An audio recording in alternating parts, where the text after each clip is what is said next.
Aman dong. Oke. Oke, buat dokter sama tim kuasa hukum mungkin seperti apa sih tadi persidangan tadi tampak sepertinya tuh sedikit membara ya. Tadi di persidangan sendiri gimana, Dok? Iya. Jadi akhirnya saya datang sebagai saksi persidangan ya, karena selama ini kan saya juga nggak boleh membeberkan barang bukti. Betul. Karena apapun barang bukti itu harus dikasihkan ke penyidik waktu kita datang untuk memenuhi BAP, sama kalau seandainya kita untuk di pengadilan, karena kita tidak boleh menyebarkan dulu barang bukti, nanti bisa jadi nggak sah barang buktinya gitu. Jadi kalau kita nanyain tentang kronologis permasalahan ini, saya ngomongnya by bukti ya, kayak gitu, karena kita nggak boleh asumsi katanya atau menurut saya tapi tanpa bukti gitu. Saya ngomongin dengan bukti ya. Di 17 September itu saudara RG duluan menghubungi saya ya, dengan mengechat, ini ada rangkuman juga biar cepet ya. Dia ngechat saya jam 23.21, chat duluan, yang saya balesnya jam 23.58, duluan pertama kali untuk mengechat. Oke, untuk pertama.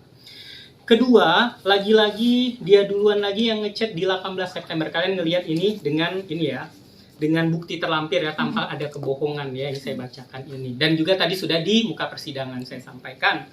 Untuk yang kedua kali duluan lagi ngechat jam 00.07. Bayangkan jam 12 malam mengechat saya. Lagi sibuk nggak? Apa ngantuk? Mau teleponan? Ah kangen. Jam 12 malam ngechat duluan. Nggak saya bales. Oke. Lalu berikutnya dianya mengechat via IG, DM IG ya, via DM IG dia ngechat duluan lagi. Tanggal 25 September untuk ketiga kalinya duluan. Oke. 25 September jam 00.15 aku WA, dia chat seperti itu. Akhirnya saya balas dong 25 September. Teteh iya, saya jawab jam 7 paginya. Karena dia ngechat sebelumnya jam 00.15. Akhirnya langsung nih dia telepon. Nggak saya balas. Nggak saya angkat. Terbukti ya, nggak saya nih teteh iya nggak saya angkat. Oke, jadi supaya kelihatan siapa yang berperan aktif di sini. Lalu saya telepon lah balik karena sebelumnya ada telepon dari dia, nggak diangkat. Telepon lagi nih, jam 12.57-nya, 2 jam setelahnya, nggak saya angkat. Tidak ada saya jawaban untuk melakukan apapun. Oke, selesai. Itu tadi 25 September, 27 September ngechat lagi duluan. Aku telepon kok nggak nyambung. Terbukti duluan keempat kalinya. Oke. Dan nelpon jam 27 September, aku telepon kok nggak nyambung. Saya balas lah dengan video call di sini ya. Ini dia curhat-curhat karena ini di tanggal 27 September. Isinya curhatan-curhatan. Lalu di 11 Oktober ngechat lagi duluan. Oke, benar ya? Kalian bisa melihat ya. Untuk kelima kalinya, harus kalian garis bawah, untuk kelima kalinya dia duluan lagi yang meng-approach saya duluan. Oke. Tapi apa? Tidak saya balas. Oke. Di tanggal 27 Oktober siapa yang duluan lagi? Dia lagi.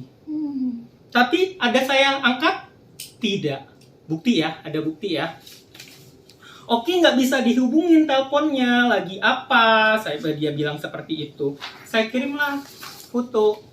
Kalau nggak salah ini saya lagi di PIM, kayak gitu. Terus dia jawab, oh ini di PIM. Kamu yang harus telepon. Oke, akhirnya terjadilah video call.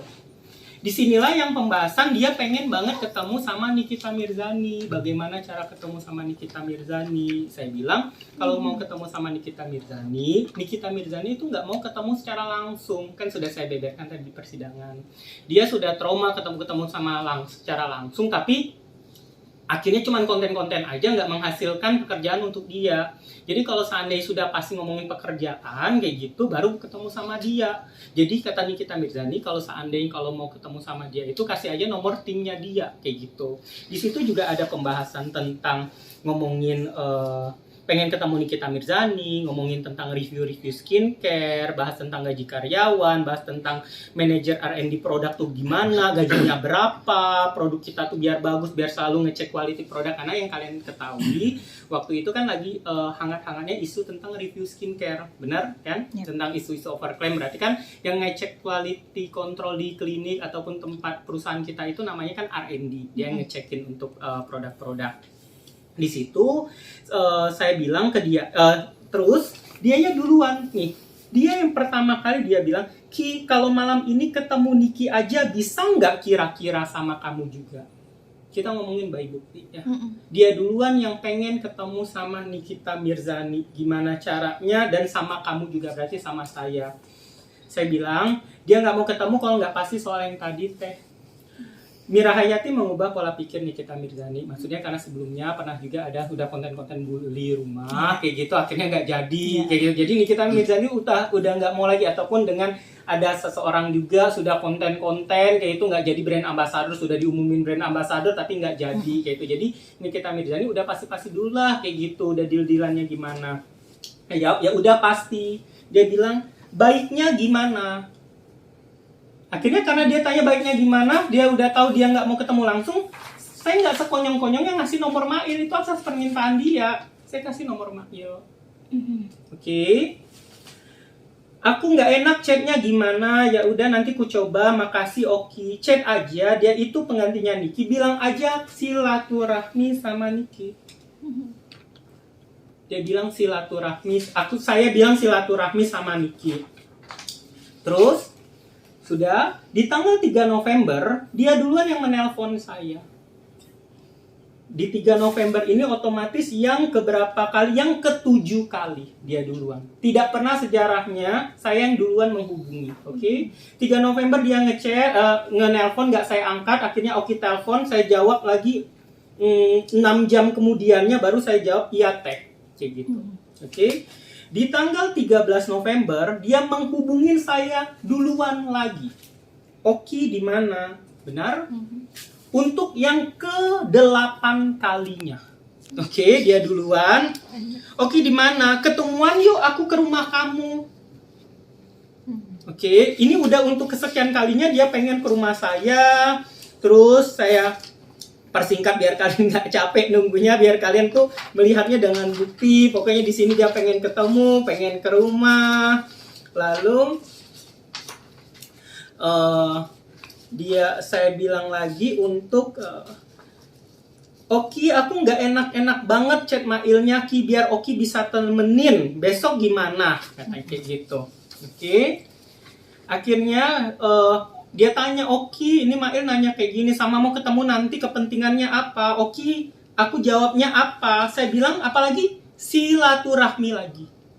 Oke, padahal sebelum silaturahminya itu di tanggal yang sudah lama banget, di tanggal 27 September, ketika di 13 November pun saya suruhnya lagi silaturahmi. Jadi tidak ada omongan tentang sumpal duit yang sudah beredar.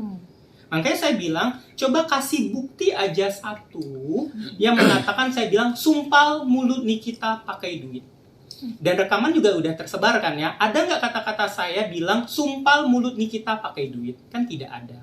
Di situ kan cuma perbincangan tentang Reza Gladys, gimana ya Ki, ini dan isu-isu beredar. Ya kalian dengarlah sendiri. Tidak ada kata-kata Oki Pratama bilang, bayar Nikita. Ada kata-kata bayar Nikita atau bayar uang atau sumpal Nikita pakai uang. Tidak ada di rekaman itu. Bahkan di chat pun tidak ada seperti itu. Lalu di 14 November, untuk ke-9 kalinya, dia menghubungi saya duluan. Oke. Oki, Mail belum jawab aku. Ki bisa telepon nggak? Ini beda-beda jam nih. Ki bisa telepon aku nggak? Oki, telepon nggak saya angkat.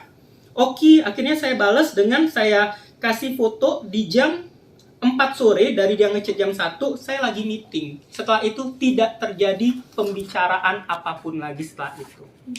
Oke, itu untuk kronologis yang ditanya-tanya selama ini. Dokter Oki ini apa sih perannya? Dokter Oki ini gimana sih kronologisnya? Selama ini saya diam karena saya nggak mau.